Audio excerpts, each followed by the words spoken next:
নওগাঁর রানীনগর উপজেলার ঐতিহাসিক রক্তদহ বিলের প্রবেশদ্বার হাতিরপুলকে ঘিরে গড়ে উঠেছে পাখিপল্লী ও মৎস্য আবাসশ্রম। এই রক্তদহ বিল ও পাখিপল্লীর নয়নাভিরাম দৃশ্য উপভোগ করতে প্রতিদিনে ভিড় করছেন অসংখ্য দর্শনার্থীরা। নওগাঁ থেকে আব্দুল রৌফ পাভেলের রিপোর্ট, জানাচ্ছেন জামান আশরাফ। নওগাঁর রানীনগরে কয়েক হাজার বিঘা জমি নিয়ে বিস্তৃত রক্তদহ বিল।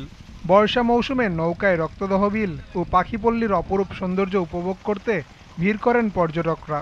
বিলে জমে থাকা কচুরিপানা পরিষ্কার করে রক্তদহ বিলের জলকেলি দেখার সুযোগ করে দিয়েছে উপজেলা প্রশাসন।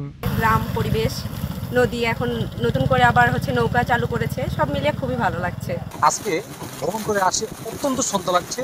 চমৎকার দৃশ্য এখানে একটা অবলোকন করা যাচ্ছে। রক্তদহ বিলের মাঝখানে ঠিক পাখির অভয়াশ্রম এবং পাখিদের কিচিরমিচির ডাক আমাদেরকে মুগ্ধ করছে। জায়গাটা অনেক ভালো লাগছে। জায়গাটা রাস্তাঘাট করছে, সামনে বসার জায়গা করছে সুন্দর। নেটে দেখছি, দেখার পরে ভালো লাগছে। ভালো লাগার পর নিজে আসে দেখলাম, সেটা অসাধারণ লাগলো আর কি। যে পাখিপল্লী রক্তদহের বিল অনেক সুন্দর, অসাধারণ দৃশ্য। এদিকে বিলে বাড়তি মানুষের সমাগমকে কেন্দ্র করে গড়ে উঠেছে বিভিন্ন দোকান। নতুন ব্যবসা গড়ে ওঠার মাধ্যমে অর্থনৈতিকভাবে স্বাবলম্বী হচ্ছেন স্থানীয় কিছু মানুষ।